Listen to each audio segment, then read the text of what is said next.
Hi there. Welcome to Mushroom Hour. Today on Mushroom Hour, we're excited to chat with Chris Adams, illustrator and printmaker from Corvallis, Oregon. Chris is the driving force behind Corvidopolis, an art and apparel company, and he is the creator of the mushroom tarot. His work combines a fascination with the natural world, especially mushrooms, and a love of counterculture art. His process has always been focused on maintaining the handmade elements of drawing and screen printing. The majority of the work is pen and ink, eventually becoming hand-pulled silkscreens. Always trying to minimize the digital process, Chris dreams of a computer-free future. To me, Chris's art feels organic, rebellious, and even has an air of the magical about it, celebrating the natural world and all of its mysteries with a little subversive wit. As someone who loves mushrooms and the tradition of tarot, I've been a huge fan of his work from the moment I saw it. I'm excited to hear more about his story, his inspirations, and what's next for this Corvid myco mystic. Chris, it's great to have you on the show. Thanks for having me. Excited to talk about it. Oh, you're excited. I'm very excited. And I'll have you know I am wearing the Corvidopolis Chris Adams shirt today. And they comprise, between my Mushroom Hour shirts and Corvidopolis shirts, that's basically my wardrobe. Well, and we were talking a little before the show. I'm excited to hear about how mushrooms have influenced your art, what that journey's been like. Obviously, the huge project that is the Mushroom Tarot that I think we need so badly as mushroom lovers. But where I usually like to start with people, this can be as abridged as you want it to be, is a little bit about your early life, basically how you grew to love mushrooms, how you grew to be into art. I know sometimes those things kind of run together, and whether there was any influences in the family or in school that kind of put you where you are today. Since you said this out loud, I thought a lot about a lot about that, because I don't have great natural chronology in my head. I sort of reviewed the timeline of things, and I grew up in a pretty normal suburban Oregon family, I guess. We spent a fair amount of time outdoors in the summers and fall. My dad was really into camping and hiking and sort of tide pools at the coast, that sort of thing. And so I always loved nature, and I loved that time spent outdoors was important to me. And in my teens, I got really into, peripherally into survivalist stuff in a Sure. We love survivalist stuff like Bear Grylls, like you could be out in nature by yourself. It was sort of a tangent. I got into search and rescue as a resume builder, just sort of peripheral interest, and through that process learned a little bit more about subsisting in nature, and that was really interesting to me. And simultaneous to that, a good family friend had hiked the PCT, the Appalachian Trail, and a couple other distance through hiking projects while I was a teenager, and he was in his 30s probably. And I was fascinated with it and immediately fixated on the concept that I needed to do that in life, which I eventually did half the PCT later in life. So a big gap in there. So that was all in the Willamette Valley in Oregon. A lot of time at the coast, a lot of time in the Cascades, a fair bit of time in the Coast Range, but really no mushroom influence. Okay.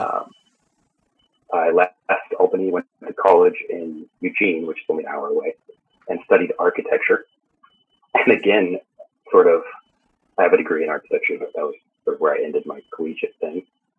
I didn't really, for some unknown reason to me, and I'll sort of jump to this and then come back. See this little prompt at the end is like, what would you tell 18-year-old Chris?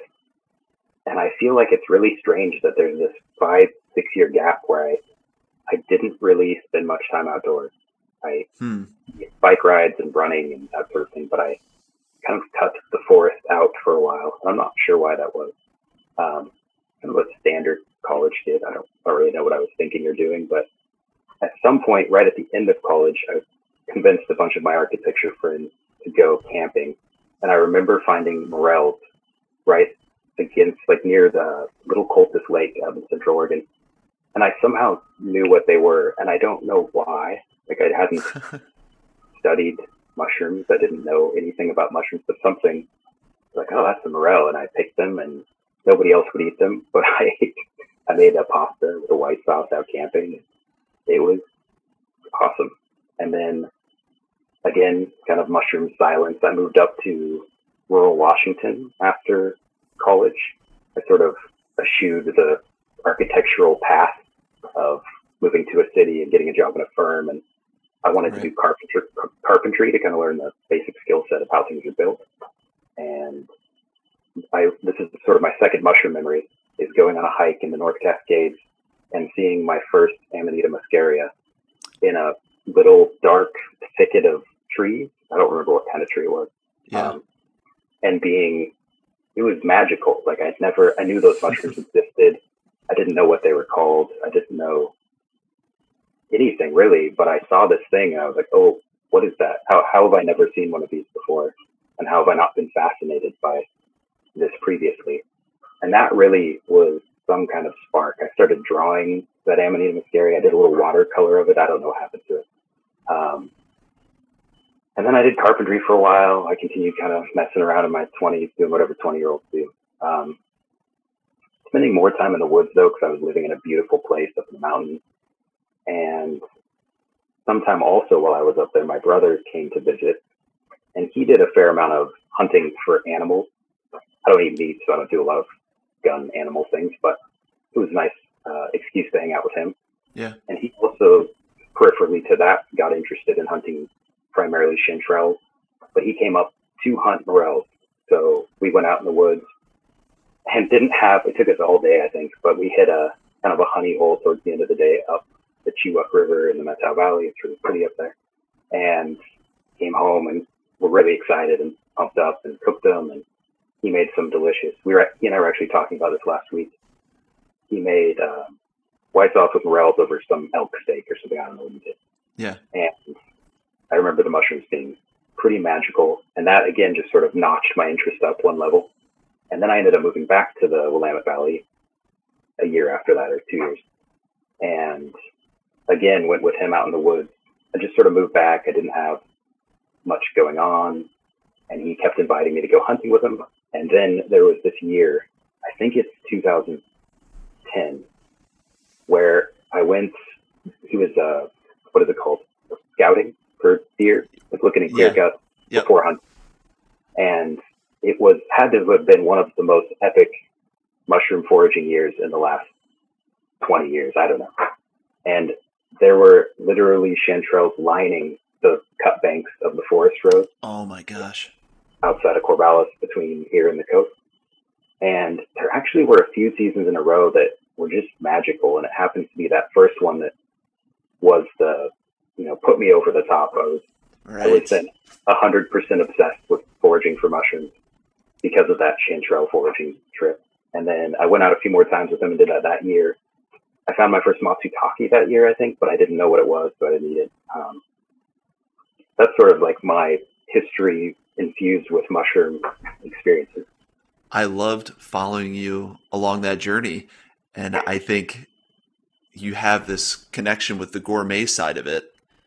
You have a connection with the beauty side of it, almost the mystical side of it, with that Amanita that one of my friends calls, sometimes they look like an altar in the forest. They have that air of something magical about them.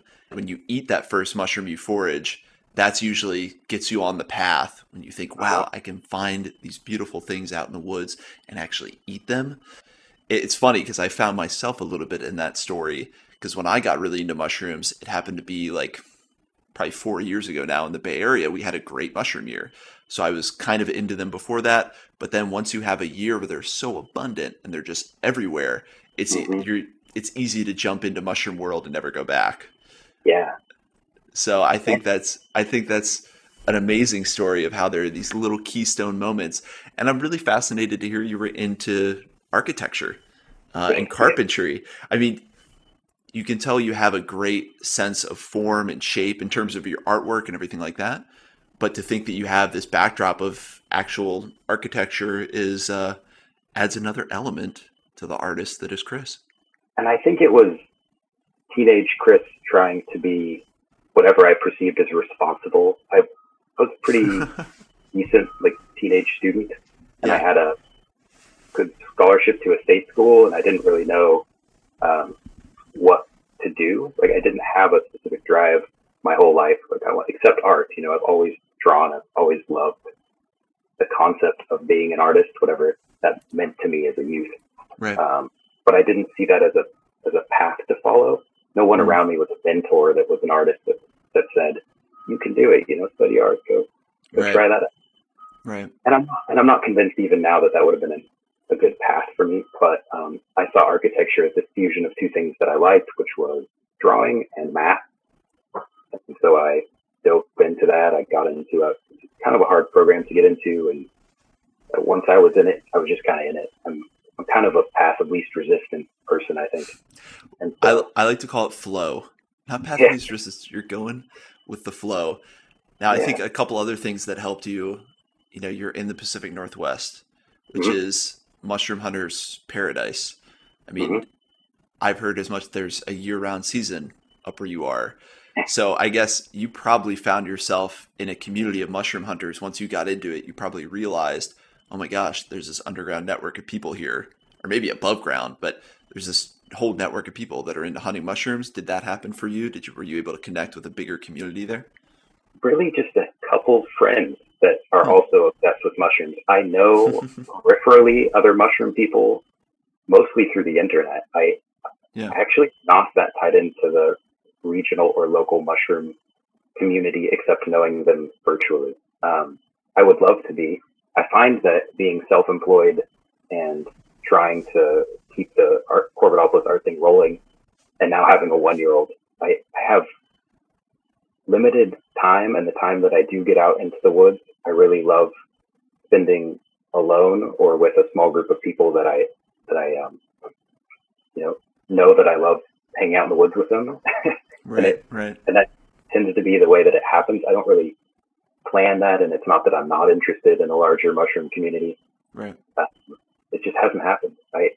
I know that it's here, and I've met numerous groups of people since I've started doing mushroom shows. Mhm.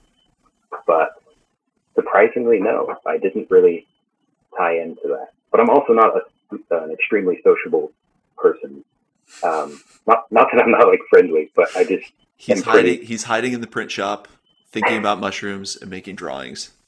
It's kind of true. I mean, I spend a huge percentage of my life isolated in either my art studio or my shop, making art, printing art, kind of like tying all the pieces together to keep it moving forward.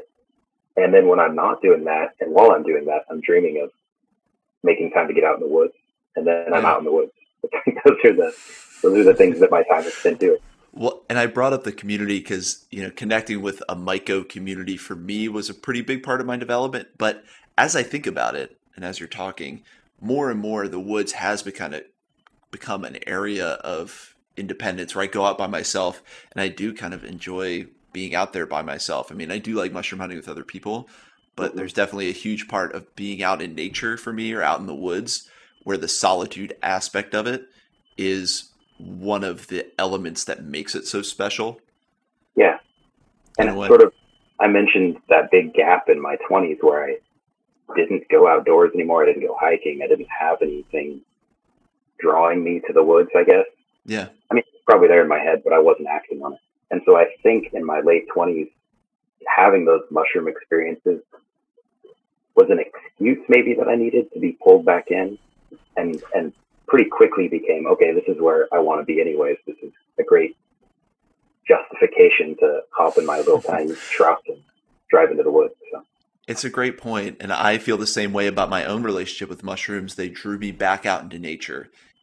For me, that's hugely balancing. Spending that time in nature is critical to keeping, you know, my spiritual, emotional, mental health all in balance. Is just at least getting outside for a couple hours a week. It's a necessity. And that's, I think, part of the reason why I love sharing foraging with people is, you know, especially for people that have been inside, whether it's playing video games or whatever you're chasing, it's yeah, useful to have something kind of as the treasure that you find, like a reason to push you out there. So I definitely resonate with that, as foraging being that excuse or that vehicle to just get you out into nature and then realize how much that revitalizes you. Yeah. And even though it's really difficult to find unaffected nature that hasn't been Right. heavily interacted with humans, I think it is a really good reminder, both for me or for you or people that you're taking out into the woods, this sort of peripheral existence happening to human culture, right? Like Yeah. nature's still going, and I'm sitting here worried about whatever I'm worried about for trying to keep up with deadlines. And you force yourself to take a day and just go walk around in sword ferns and look at dried up mushrooms, or you're in the rain and there's new mushrooms everywhere, or you're just sitting there listening to birds. I think it's a nice reset to reconnect with these things that are, happening under and around us all the time, but we forget about them and we're tied up in whatever complex social and economic structures we've created as humans. And Right. that's why I like it. It just kind of turns your brain back on. Gives you that all important perspective when you get so stressed out about human culture and human society and things related to it that all impinge upon our lives. You get out in nature and you're like, wow, all that's kind of imaginary. It's mass mental illness. No, it's mass. It's a mass agreed upon set of structures we're living by. And then you get out in nature and you're like, wait, this is the most important. Yeah, and I heard Will add this caveat in your talk with him, and I think it's an important one. I think that my ability to have that perspective and step outside of context there is a certain amount of privilege there that I'm sure exists that allows me to have the experiences that I just described, and then to have this sort of, I can just step out of my stress and go out into the woods mentality is unique and wonderful, but isn't accessible or easily accessible to everyone. So I think when you can take other people out in the woods that maybe haven't tied into that in a long time, that's a useful thing to do. Absolutely. And I think that's a core driver of what I try to encourage people to do as well. Now, I do want to talk a little bit about Pacific Northwest privilege and the fact that there is the Pacific Crest Trail, the fact that there is the Cascades. You guys have some of what look to me, because I've only seen pictures, I still have to get up there, some of the most beautiful areas of nature. Now, they may not be undisturbed, but they seem like some of the most undisturbed areas of nature left.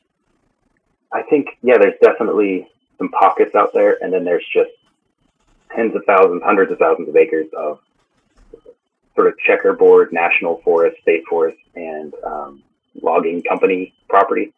Right. And all of that area is prime mushroom habitat. I mean, and it's accessible. Unless you're in the Portland area, which just has a lot more people, you can pretty much drive 40 minutes in any direction from where I live and be in the woods and not see any other people, or see very few other people, and find mushrooms. Yeah. I mean, you mentioned a year-round season. I think you can find edible mushrooms within an hour of me, probably every month of the year. I don't know about every day of the year. But it's definitely, there are some parts of the year that it's harder and you have fewer species options, or maybe things that you wouldn't be as interested in. But we definitely have some really good seasons between August and January, and now to late June for morel and cascade digging. It is a magical place full of magical woods, and they're pretty accessible. And if you're willing to get a little further out, it's endless. And there's a lot of sort of microhabitats, microclimate going north and south that are subtly different the more you get into foraging or plants. It's really interesting to watch. I especially like in the fall to go south on the coast. In the Coast Range, there's pretty distinct habitat changes as you go down every 60 miles, 80 miles. And you get down in that kind of south, not all the way south, but Coos Bay area. And it's just this really lichen-heavy, magical, mystical forest that even if you don't find mushrooms, it's a beautiful place to go for a walk. And this feels really unique. And maybe it's just because it's different than what I'm used to here around the Corvallis area, which is pretty reprod with reprod with Douglas fir and sword ferns and Oregon grape and all the things you would expect to see in the Oregon Coast Range or the Cascades. Right. And it all looks pretty similar. There's definitely some old growth pockets, but most of it is 30 to 50 year Doug fir. I think that's really key, is to point out the amount of old growth forest. We get some of that as you go further in Northern California, obviously going into Oregon and Washington. But, it's one of those last places where there are true old growth biomes that are like this ancient organism unto themselves, both in plant diversity and also, of course, fungal diversity. There are certain things that you'll only find in those areas. Have you had any experiences, anything that stands out of being in the old growth where you found some rare mushroom you didn't see anywhere else, like an agaricon or something like that? I've never seen, to my knowledge, an agaricon, but I will say that visually my favorite mushroom, and maybe experientially, is the violet quaternarius. Okay.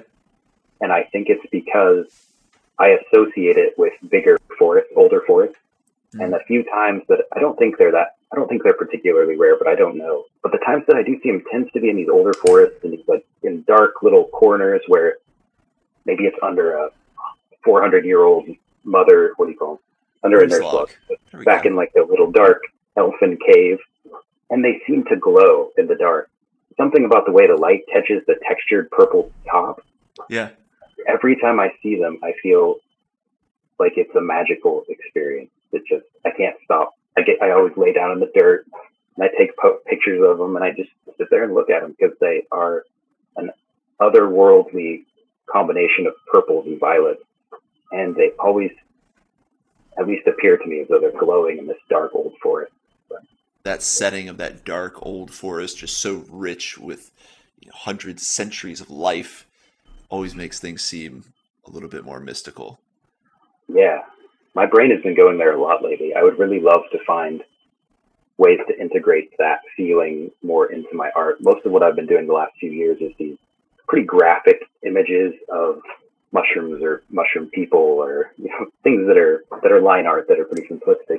But I would really love to find ways to communicate the depth of the ecosystems that I spend all of my free time in it, whether it's collaged painting objects or something that has more color depth or value depth to it.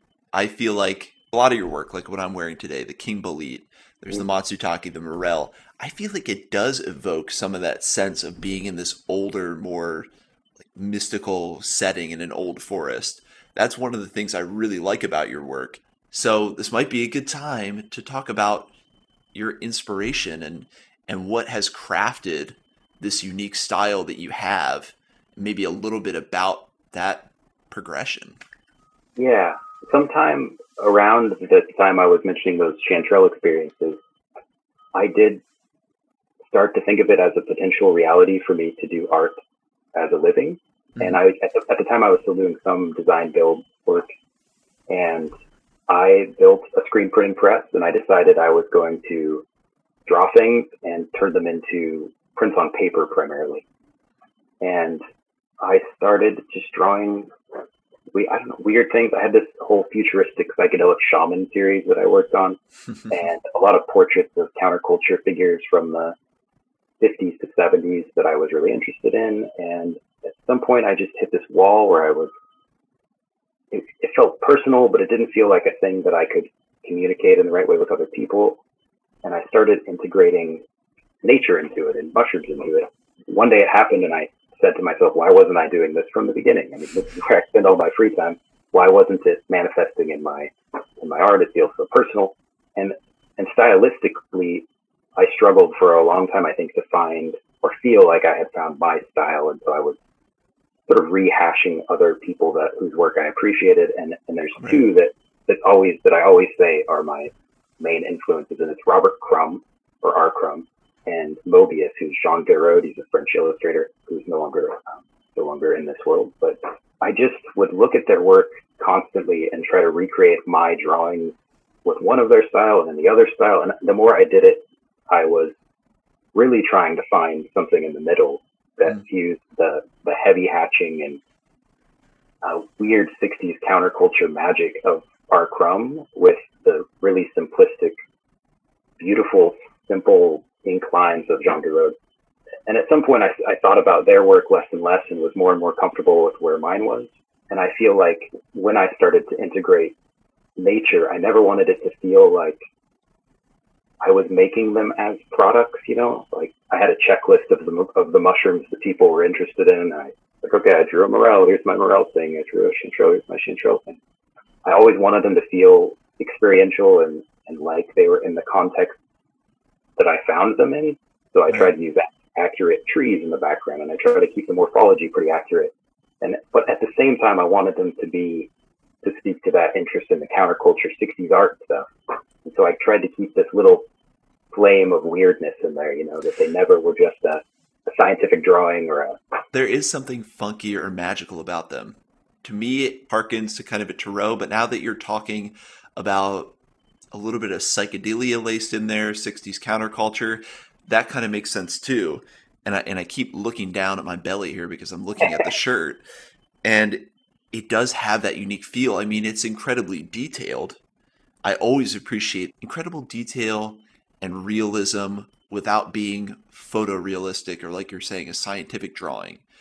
Yeah, I love scientific drawing, and I love super detailed photorealistic drawing. I want to take all these things that I love from other artists, but fuse them with something that's unique to me. And I don't know that I really even know what that is or will ever. Maybe if I figured it out, it would be boring and I wouldn't want to do it anymore. But getting better at drawing all the time, getting better at printing all the time, but keeping it fun. I fell in love with your t-shirts, the framed rectangle, the natural setting, and the big mushroom as the centerpiece.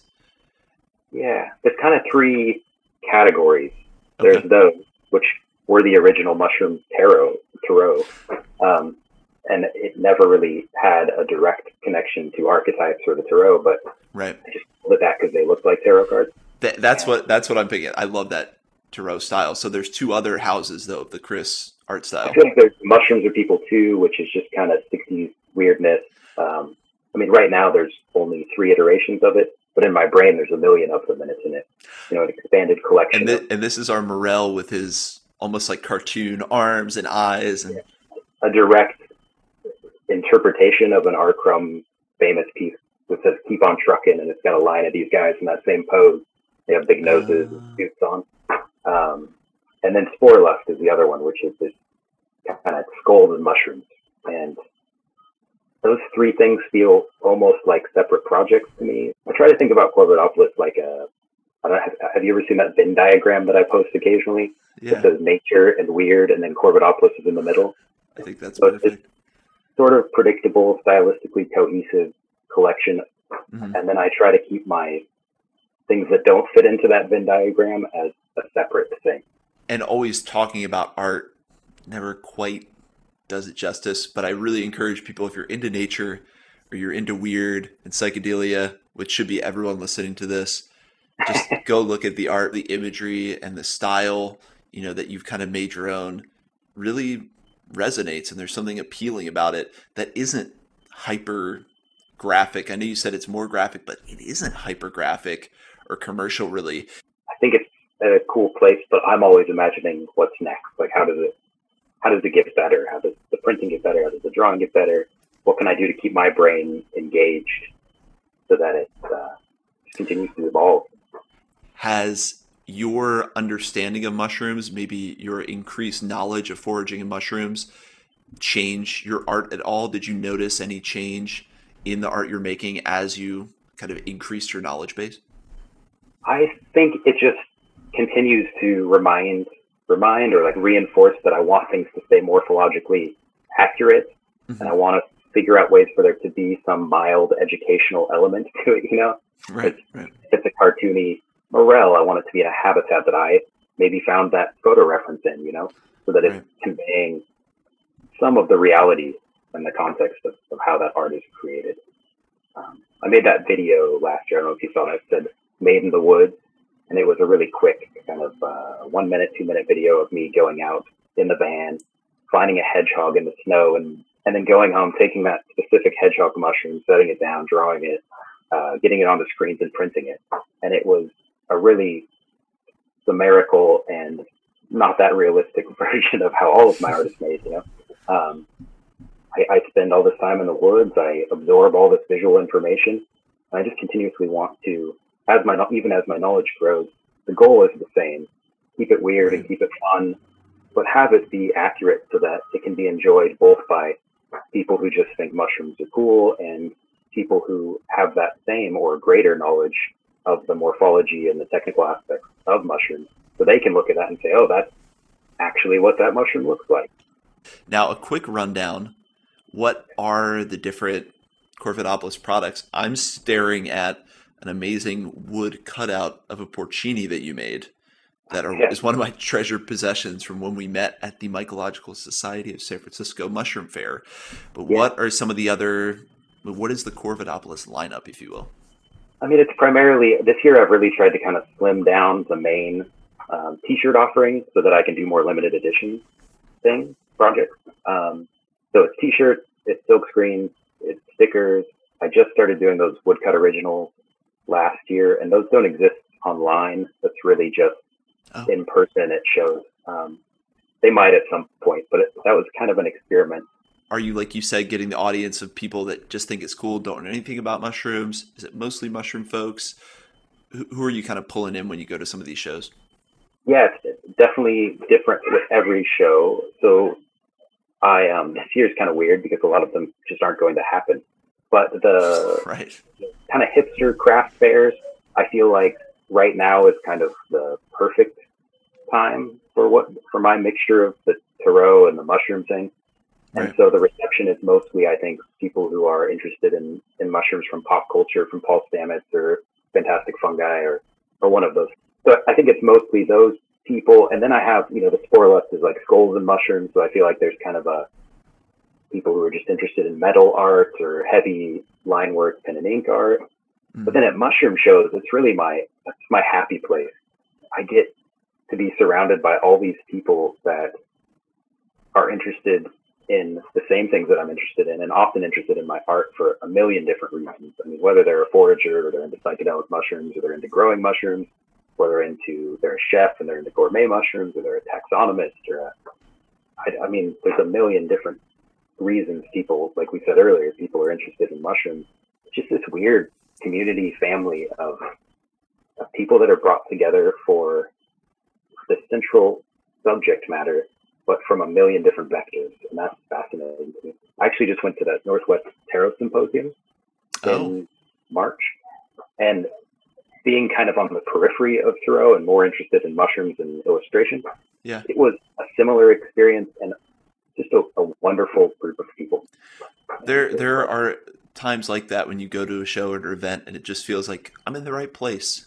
This is where I'm supposed to be. Now, the tarot group in general, I think mushroom folks too, it's a super conscious group.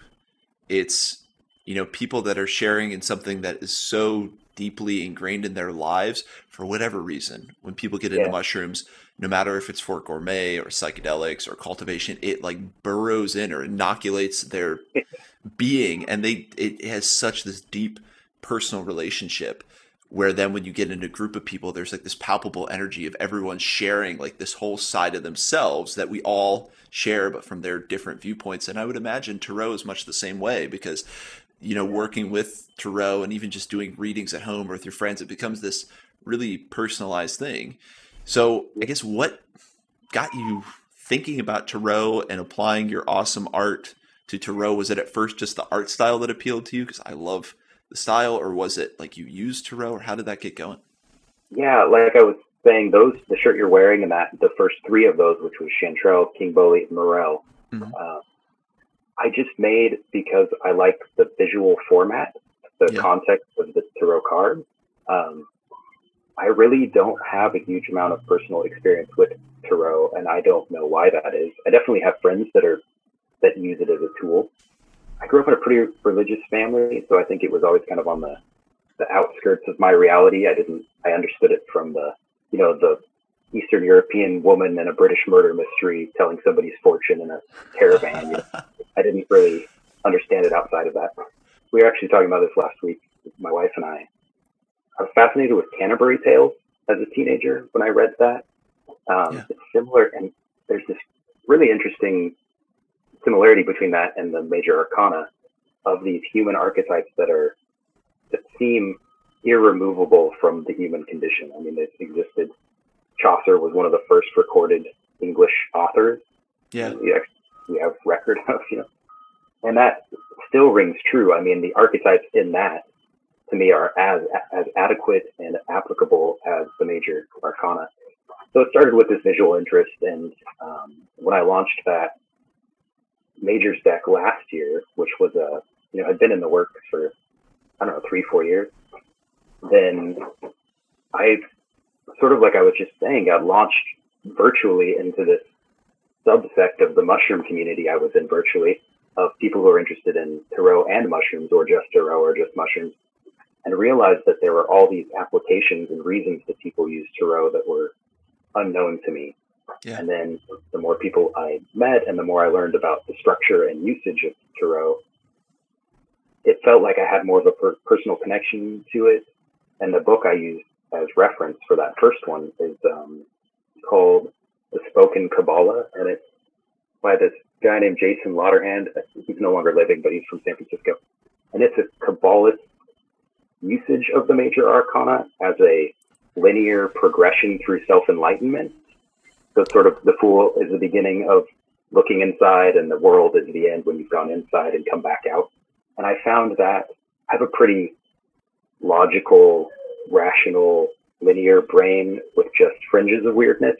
So it's hard for me I don't understand cartomancy. I just don't know that much about it. So this was a really nice, tangible way for me to connect to that part of the deck.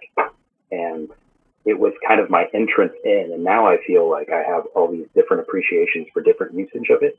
And there are so many different relationships that people pull from tarot, whether they're seeing it as, parts of human archetype, parts of the human psyche that are illustrated, whether they are seeing it, I've heard that as well, that it's kind of a journey through the Kabbalah and it relates to all the different Sephiroths. The fact that there could be that much meaning layered into these things has always made it appeal to me. When I met my partner, I didn't know much about the tarot at all, other than I thought it was kind of mysterious and cool. And she's actually worked with tarot for over 30 years. So when I was able to see how she used it and how she used it as a tool, not necessarily for predicting the future in her case, but as laying out stories with these certain archetypes at play. When you lay out, like you said, there's the major arcana, which are the big kind of general archetypes, and then you have the minor arcana, which are most relatable to kind of suits in a normal deck of cards and what each of those mean, how they each have their own energy. Like swords are kind of generally air, wands are fire, pentacles are earth, cups are water. When you can relate it to certain tangible elements like that, and then when someone can explain it to you as like this mode of storytelling, that really resonated with me. And you kind of find where that might apply in your life.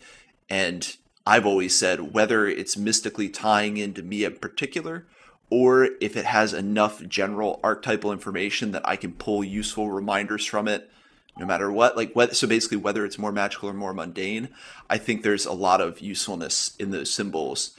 It's been a great journey for me, and that's why I thought your work was amazing, because I love mushrooms and I love tarot, and it was like, how has no one done this before? Now, when you're making the major arcana and the minor arcana, are you trying to find mushrooms that seem to match with the energy or the archetypes presented in kind of the classical major or minor arcana? Or are you having to rework it a little bit?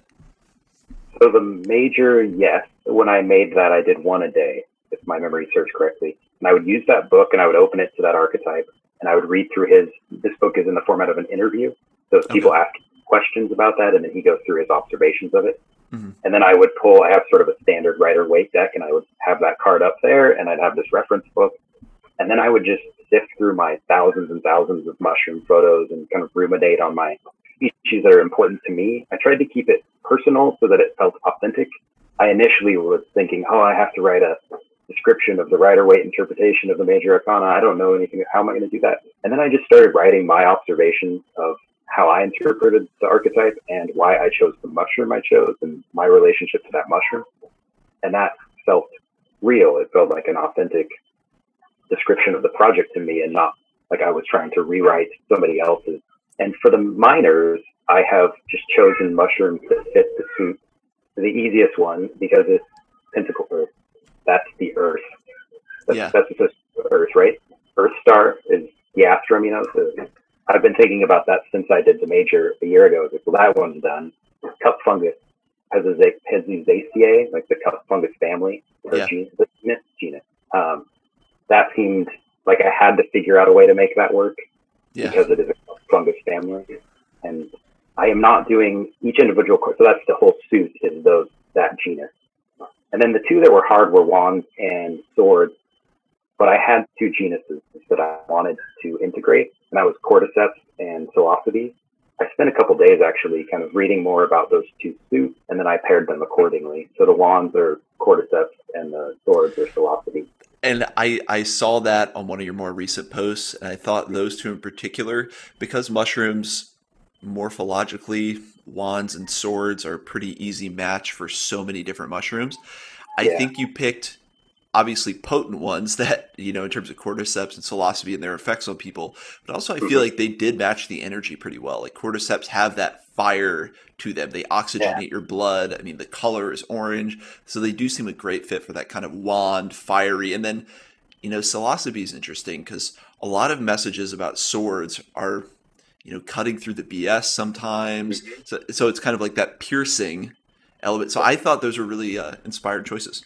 And that's exactly, I think, what made the decision for me was the cutting through the fat, gets you right into, this is what you need to deal with, look at it, and doesn't really let you out of that. That seems easily like philosophy. And then I tried, again, just to integrate the Pacific Northwest stuff in the court card. I brought in some Pacific Northwest animals that have some relationship to me and to interactions with mushrooms. That was actually harder. I like so many different animals. It was hard to pick them and have both an association with the male-female court energy as well as the suit. That took me a little bit of time. It's an interesting and a really personal process to try to do your own exploration of the energy of the tarot. I think you did it really well in that you didn't dress up like the Eastern European woman from your British murder mystery and pretend that you were this mystic. Instead, you said, okay, here I am in the context of my culture and my life experience. I'm going to see what other people have said and then channel that through myself, not try to make it something, not try to over mystify it. And it sounds like almost you're making it more approachable by having your own viewpoint, your own words to explain where you're coming from. That's a challenge when any of us are approaching any, really ancient existing tradition that means so much to different people, to try to take that, internalize it, and put your own words to it is quite the exercise. Yeah, I think that's why this Tarot Symposium was so, I wasn't planning on fast tracking and making this Mushroom Tarot full deck happen until later on this year or early next year. But the combo of the COVID-19 thing and the people that I met at that event were so supportive. I was pretty intimidated because I don't know that much about the tarot system and I don't have a decade of experience or 2 decades of experience. Right. Everybody I talked to, though, that I said that to, said it doesn't matter. Like you could form your relationship with it as you make the minor arcana. Similar to Kingdom Fungi in the way that there is such a massive amount of information, such a long history, where even people with a decade or two, you can't know it all. Scratching the surface, yeah. It was nice to just be reassured by these people who know so much more than I do and have their own deep personal connection to this. Not say, oh, you don't belong here and you shouldn't finish this project because you don't have the knowledge.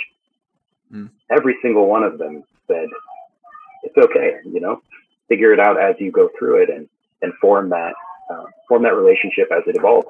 You don't have to you don't have to know everything because you never will know everything about tarot before you make the rest of the deck. That would be self-defeating. So trying to interpret it yourself embodies it in you more on a cellular level than necessarily trying to memorize everyone else's interpretation.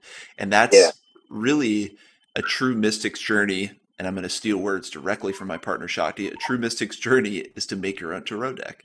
And that involves a process of seeing what it means for you. Because when Rider-Waite made their version of the deck, when Aleister Crowley made his version of the deck, all these people are channeling it through the lens of their own experience and who they are.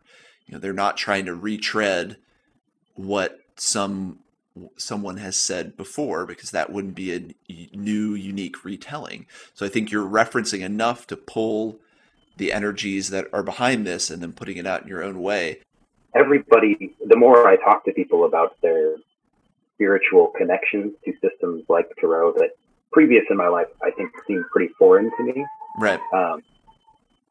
So much of it is nature worship and the magic of the natural world.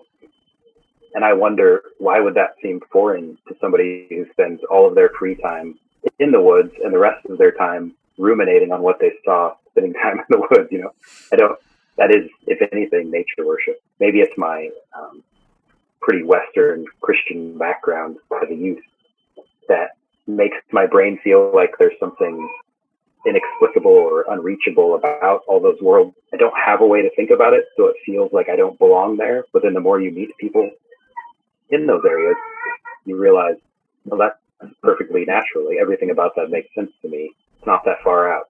Maybe they don't call it paganism, but that idea that it is kind of out there, some of these traditions.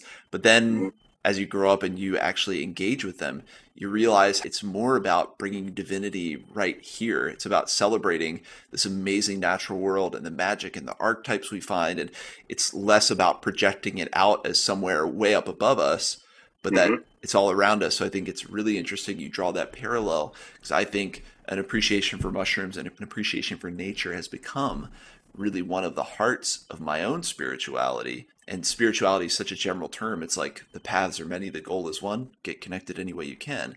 And I think understanding and developing your own relationship with nature is the heart of every spirituality. And we see that when they show that, you know, some of the first Christian churches were built on sites of earlier Druidic cultures. And so it's all kind of birthed from the original impulse, which is to appreciate and worship nature and see the amazing magical parts of nature, which we do when you're out in the old growth forest, the Pacific Northwest. That's at the heart.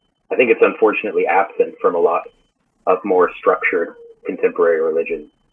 And it probably hundreds of 1,000 years ago was more integral. Now, I'd be remiss if I didn't bring up your Kickstarter that has absolutely exploded for the Mushroom Tarot. Can you tell us just a little bit about, you know, maybe what drew you to launch a Kickstarter, what you expected, and then what's been going on so far? So I had planned on using a Kickstarter to fund it at any point, but like I was saying a minute ago, it was kind of on the back burner a little bit while I got into festival season and just kept things rolling. Again, I have a 1-year-old. Every phase of his life seems like I have less time to. And I think we can hear him in the background. He's yeah, at some point vocal little guy. Yeah.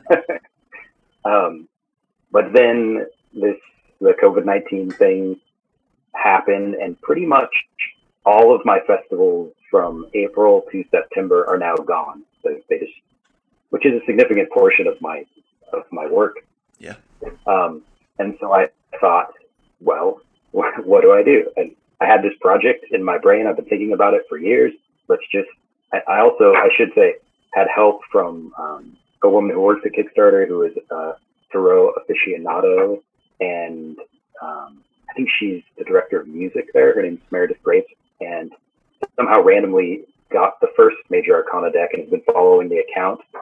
And a Kickstarter came up in conversation on Instagram, and she said, "Oh, I'll help you." So she's been giving me very enthusiastic support and kindness preparing this and saying, just go for it, just do it. What a huge ally. I mean, what a huge ally to have in that. It's kind of magical, and she's been extremely helpful and kind. And so the combo of all those things just brought it to the forefront, and I said, let's do it. And so in about a month, with her help sort of structurally, and then me just locking myself in my studio and creating all the sort of primary assets of it, and coming up with a plan for the rest of it, we just dove in. And I asked for a lot of help on social media to kind of repost that first day from you and others and people I know in the mushroom and Tarot world. And I had no expectation of what happened that first day.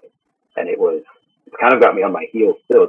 I think we're through the first week today, and I'm still kind of trying to figure out what to do for the next 3 weeks, because it was funded in the first 24 hours. And what was the goal, and where are you at now? The goal was 11,000, which was the most basic version of the deck, how I had it printed last time. And then the first stretch goal was 17,000 to just get a nicer box type. And both those were met in the first 24 hours. It was just, wow. And I didn't have anything planned beyond that, because I thought it would take a week or two if we got there at all. And so then I spent a couple days scrambling, like, oh, what do we do next? And I actually sent out a survey to all the people who had backed thus far and said, what would you like to see? Like, how can we make this so we're all part of this process? And so I developed a couple more goals since then, but it's looking like at least the next two will probably get crossed. It got fast tracked. It's doing way better than I anticipated. I think right now it's at 26, and the next one's at 27, which is the standalone book, as opposed to that little guide that was in the last one. Yeah. It's a little saddle stitch kind of staple thing. This will be like a perfect bound 4x6, more substantial actual book that I'm hoping to be an expansion of what we talked about earlier, more personal, like why I'm obsessed with mushrooms, how my art and mushrooms interact, and how it created this project, as well as sort of a summarical outline of the cards and suits and that sort of thing. I think it's going to be huge in both communities. Like I said, I couldn't believe that one didn't already exist, but it is taking that work to go through, and it takes someone who's a mushroom head, which I think shines through in all of this. And it was one of my big questions. I mean, we've met a few times in person, but you never know if someone's like kind of a really big forager, or if mushrooms just are a fascination, like a design fascination. They're so beautiful. But you're kind of a mushroom head who's fallen in love with foraging for mushrooms, and to go through that work of figuring out which ones really fit, and that's a lot of work. So I'm just really stoked that you took the time to make it. I encourage people to go and support the Kickstarter. Like, let's put it up to $100,000, or let's make this a huge thing, because I think it will make a lot of people be able to interact with Tarot, if they haven't already, by using something that's so big in our collective consciousness right now, that is mushrooms, and relating it to this tradition. Like, I think it's going to be a useful tool to pull mushroom people into Tarot, or just people who like mushrooms into Tarot, and get Tarot people interested in mushrooms, which a lot of those people overlap already for whatever reason. Thanks. Yeah, I'm excited about it. Like I said, I had no concept of the support that it would get, and it's been humbling, and I don't even know the gratitude, but it was wild, still wild. I'm going to be excited to follow the progress, see how the Kickstarter ends up. Of course, I need to make sure that I get my own version of it, because we're going to use this thing to death. It's really inspiring, too. Hearing the tale of your body of work develop in this project, you can find yourself in that story, how people can develop their own authentic path, and it will yield amazing, fulfilling projects. Yeah. And there's a whole, little snippets of more story behind that, of self-doubt and waves of this isn't working, this is working, this isn't working. But I think overall the lesson for me is, when you do things that you're passionate about and you love, and they feel authentic, it might work out. Hopefully will work out, all you can do is just keep doing it. Give it the old try. Don't cut out too early, and don't give in to self-doubt. Been so many points where it felt like it wasn't a viable life option to keep doing what I was doing, but with the support of family and friends and my partner, and it is a possibility, I think, for most people to do the thing that really drives you. And that was a question I had actually written down, was, how involved your partner is with the art. It's no secret that for me, my partner is the only reason I do what I do. So what's that relationship like? I think it's alternatively really natural and easy, and then really difficult. She's extremely supportive, and I never would have started thinking that I could build a screen printing press and make art, even as part of what I do, without her support. Right. And she's definitely a constant sounding board for new project ideas, existing stumbling points in projects. And sometimes she hates that. I think she wants to like, it's enough about art in terms of just give me a minute. But she's always, since I started this art focused journey 10 years ago or something, 9 years ago, she's been there for all of it and helped me with all of it. It's hard to even sift where she isn't helping, you know, because I can't really do any of the things that I do without her watching Mosley while I hearing my podcast. I was going to say, I can hear in the background being involved in probably the greatest creation of all is little Mosley. Well, I love hearing those stories of, you know, the partner being an integral part of it, because that's been such a big thing for me. And I think it is a beautiful symbiosis that can happen. So I guess we've been talking for a little bit over an hour. I do want to talk about if there's anything. I know we just covered the Tarot pretty thoroughly. Is there anything about the future of Corvidopolis products? Any other cool projects, or is the Tarot kind of the main thing for the next few months here? For the next couple of months, that's the main focus. I'm always mapping out future. At this point, I'm trying to keep those sort of collections that we talked about earlier and just expanding that content within those groups. But my main goal for the last 6 months and leading into the next year has been to really narrow down the standard stuff at Corvidopolis so that I have more room to try limited projects, like to do more. This shirt's only going to exist for this much time, and it's just so I can do new things. I feel like I've been pretty stuck trying to like build connections and like have the work seen by more people, and it's meant that I haven't gotten to make a ton of new things in the last year. I think I made that old and bold shirt and a couple kind of riffs on pop culture things last year, but other than that, I've been really craving more quick limited projects that I don't feel like I have to hold on to and keep in inventory forever. And I can just, oh, here's this cool concept. What do you think? And then move on to the next thing. Yeah, here's my creative project this month. Get it while it lasts and give you a chance to keep it fresh. It's really why I started doing this, and what drew me to printmaking was keeping things limited and handmade. And you really quickly get sucked into feeling like you have to, you know, I'm a business, so I got to keep inventory. I got to have this stuff available all the time.